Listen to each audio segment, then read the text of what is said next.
Coisa boa! Começando mais um episódio, mais uma conversa, mais uma interação, mais um momento de troca que eu quero compartilhar com você, para a gente refletir um pouquinho juntos, para a gente buscar ajudar e ajudar a essa mamãe que fala e ajudar você, né, que acompanha, que escuta o Papo Sem Limites e que pode aprender e se inspirar com mais essa interação que a gente vai compartilhar. Escuta só. Eu tenho 2 filhos, um menino de 5 anos e uma menina de 8 anos. Eu acredito que o menino de 5 anos ele seja melancólico. É ele que tem me desafiado um pouquinho, né, nos últimos dias. Por conta da pandemia, a gente deixou eles aí desde o começo da pandemia, desde março, sem ir à escola, só aula online, e voltaram essa semana agora. O meu menino, assim, eu sentia que realmente ele tem muita energia, né, até pela idade também, e tem umas brincadeiras muito brutas, principalmente com a irmã. O que tem me deixado de cabelo em pé nos últimos dias é porque a gente comprou uma cachorrinha, eles pediam, ficaram muito tempo pedindo, e a gente resolveu agora, né, trazer a cachorrinha para nossa família. E ao invés dele demonstrar toda a felicidade, ele está sendo muito bruto nas brincadeiras com ela. Ele faz carinho, é um menino carinhoso, muito sensível, muito falante. Ele verbaliza assim bem as emoções dele. Assim, eu tenho uma troca boa com ele. Eu sinto, sabe, que assim que funcionam muitas técnicas com ele.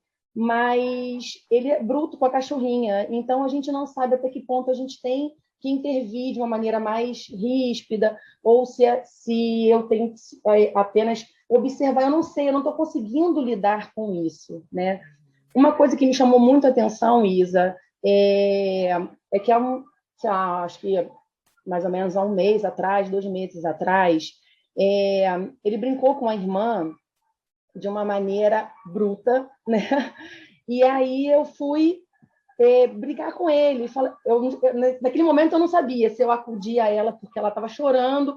E é sempre assim, eu vou dizer sempre, né? Claro, não pode dizer sempre, mas e muitas vezes ele provoca, né? Ele bate e a confusão começa assim. E aí ela chorou, não sabia se eu acudia a ela, se eu acalentava, se eu como eu conseguia ser empática com ele naquele momento.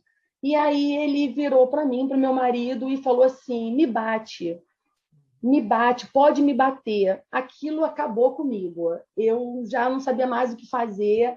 Eu até comentei lá no grupo, né, das meninas, do grupo que a gente tem. Ele também, realmente, é uma coisa que meu marido me falou agora, que eu não lembrava. Ele já se bateu algumas vezes, se arranhou. Uma coisa assim que acontece aqui em casa era a questão que eu observei o videogame. E, conta dessa questão da pandemia, ele estava jogando videogame todos os dias e eu tinha colocado que era só depois da aula. Porque também de manhã eu brinco com eles, eu danço, coloco música para dançar, eu estou em home office esse tempo todo também, então tento organizar o meu tempo com eles, tento ter aquele momento, né, na rotina, pelo menos da manhã, com eles antes da aula online. Agora não, agora eles voltaram. Exatamente, e aí ele realmente fica, né, nervoso tal, por conta dos jogos, do videogame, que é coisa de Avengers, né, aquelas coisas de super-herói e tal, enfim. E aí eu estipulei para ele, videogame só fim de semana.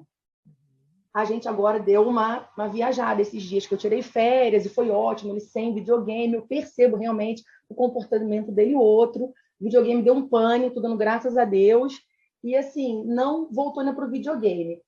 Mas aí, essa questão dele se arranhar, aquilo acabou comigo, dele pedir para bater nele, ele se bater.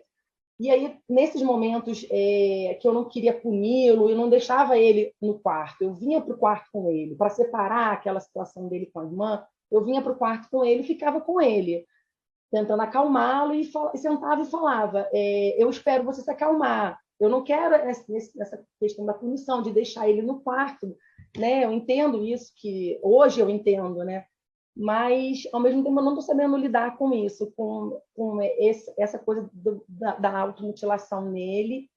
E ele, eu não sei se está querendo chamar atenção com relação à cachorrinha, ele revia a cachorrinha de cabeça para baixo.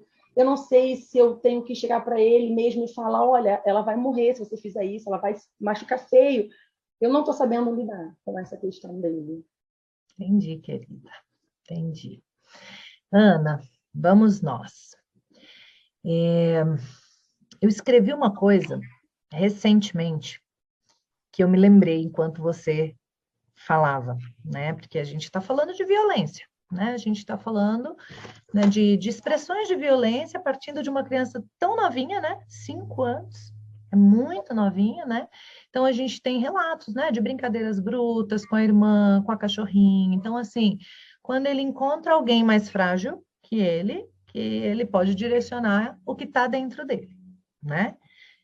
Que está dentro dele, que está saindo, não é só, ainda bem, né? A gente sabe que as coisas não são tão separadinhas assim. Vem amor junto, vem carinho junto, vem afetividade junto, mas ele está mostrando que bem expressivamente dentro dele está violência. Não só, mas tem bastante, a ponto de incomodar, a ponto de tornar perigoso, está machucando, né? Está sendo perigoso, ele está... E ele também mostra, né, um esquema que já está na cabeça dele, que é: eu fui agressivo, então eu preciso pagar por isso, eu preciso sofrer por isso, né?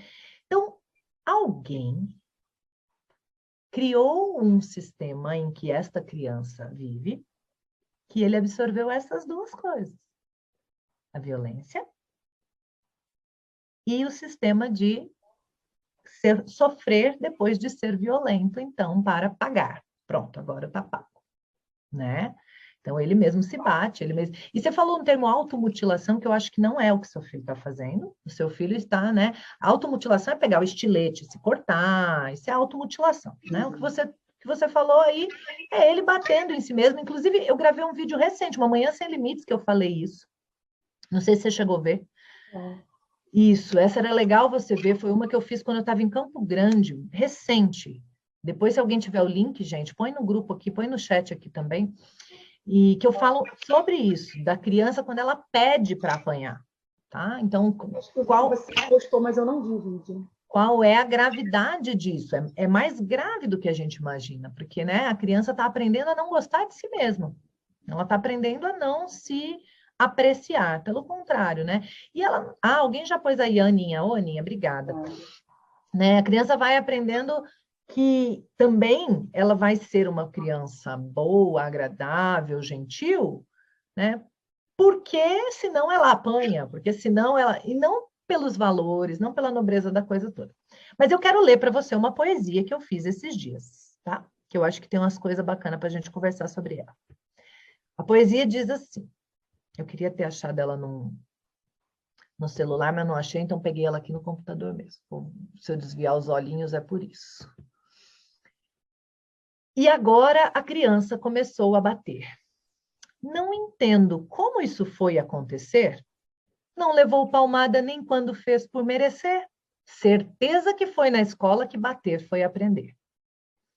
Pai e mãe têm certeza que não são violentos. Não conseguem perceber os próprios golpes lentos. Olhares e gestos agressivos podem ser tormentos. Pressa e falta de atenção também são elementos.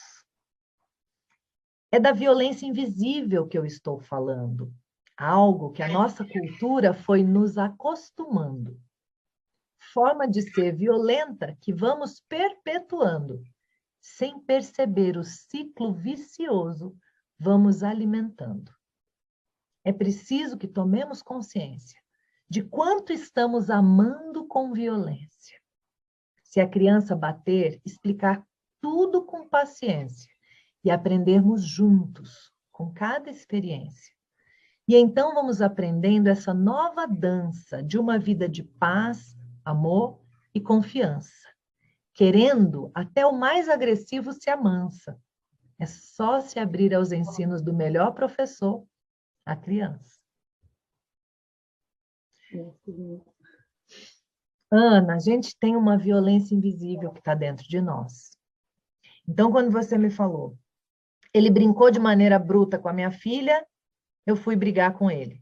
Você falou isso, teve uma hora, né? Então, Eu estou brigando porque você brigou. Eu estou sendo bruta porque você foi bruto. Eu estou sendo violenta porque você foi violento. Você bateu com a mão, eu estou batendo com a boca. Nós estamos igual. Ele está reproduzindo o que ele está recebendo e vivendo, querida. Entendeu, Ana? Ele é só espelho. Então, agora, a partir disso, como disse no texto, aprender com a experiência, não só sobre a criança, sobre nós. O que esses fatos que eu estou experimentando com a minha criança dizem sobre mim, sobre a minha estrutura familiar, sobre a minha dinâmica familiar, sobre o que a gente está construindo, vivendo e desenvolvendo aqui dentro. Sabe? Olhar com olhos de ver, anota num papel para você tomar consciência do quanto você tem sido violenta. É um exercício para nós, tá? Estou falando só contando de você para você. Quando eu faço, dá desespero, sabe? Olhei, já fui agressiva no olhar, daí eu me dou conta, já fui. É uma seta lançada, já foi. Essa já foi, dá para voltar, mas já foi. Aí, de repente, eu estou me vendo, eu estou... De repente, eu estou... Ou, de repente, eu estou... Vamos, gente, vamos, nós vamos chegar atrasada, gente. Vamos, gente, vamos. Às vezes, eu estou vivendo assim, todo dia.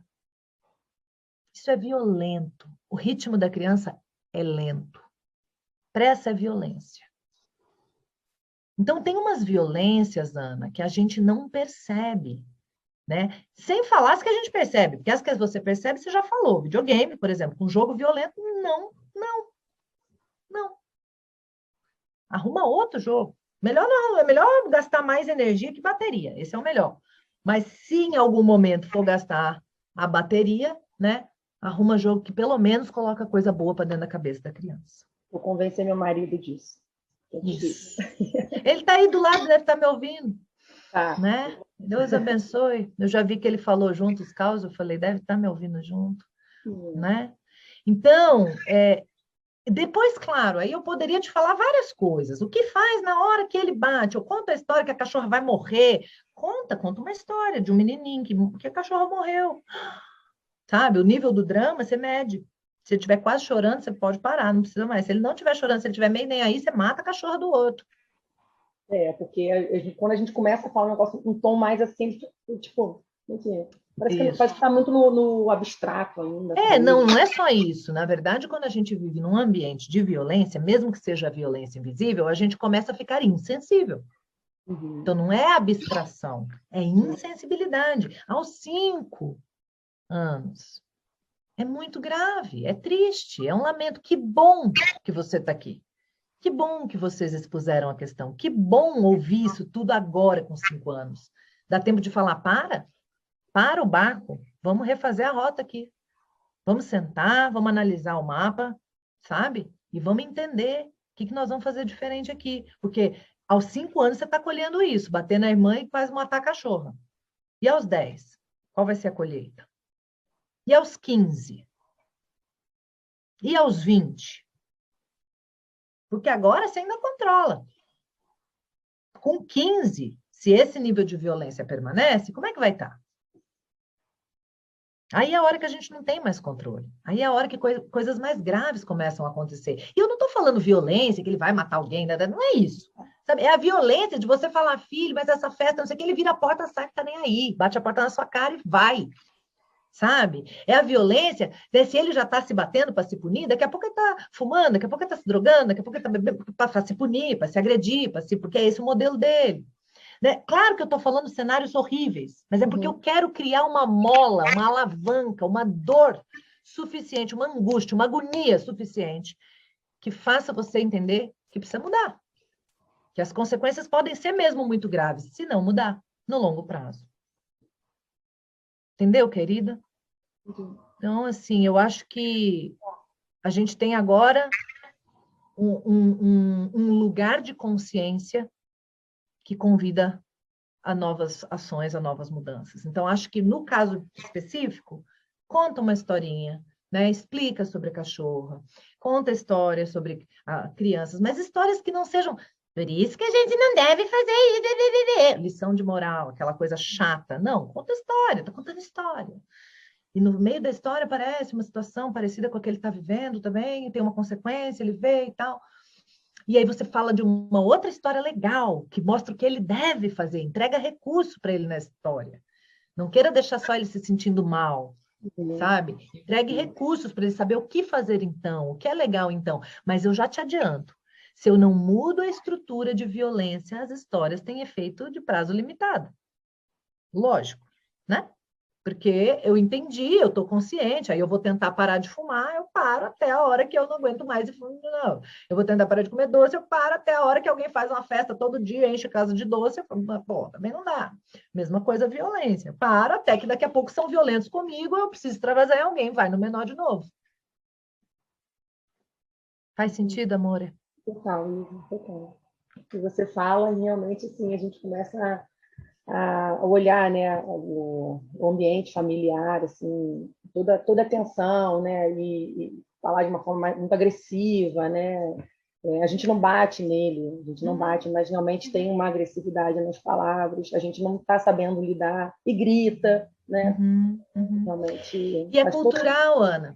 É cultural. Se a gente for até pensar em termos de regiões, né, mesmo, do nosso próprio país, sabe?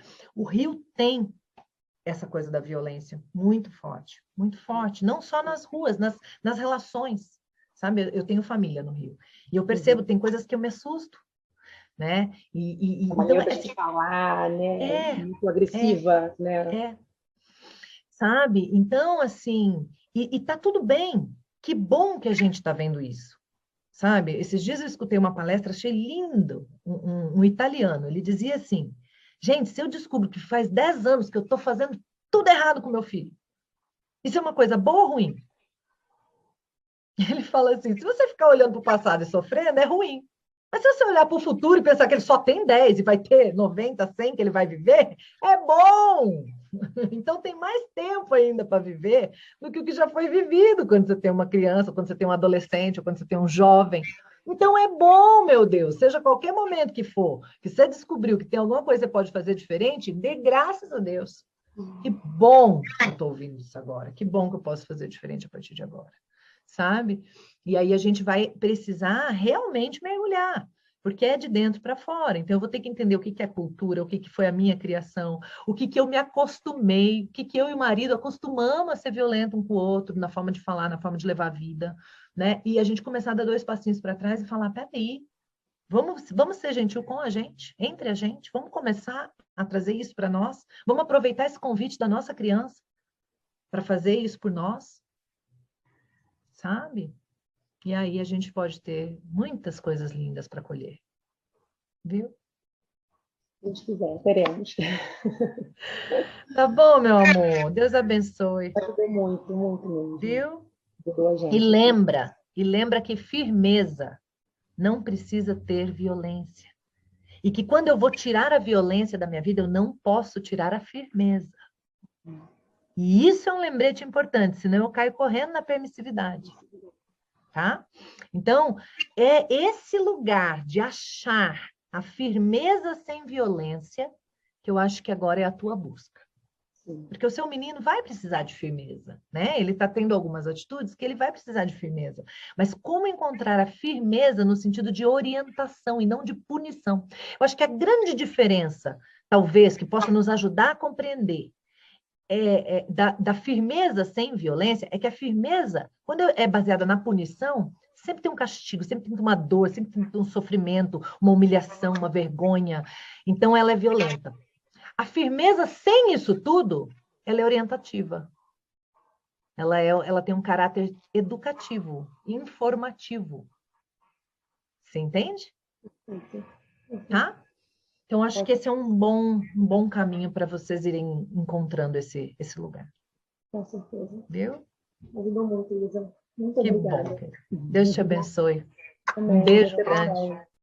Viu só que interessante, gente? É muito curioso quando a gente começa a aprofundar na questão, o quanto a gente vai vendo que pode ser realmente trabalhado, né? potente, lindo. Eu espero que você tenha crescido com essa conversa, eu espero que esse compartilhar faça sentido para você e que você realmente aprofunde inclusive o contato conosco nas redes sociais.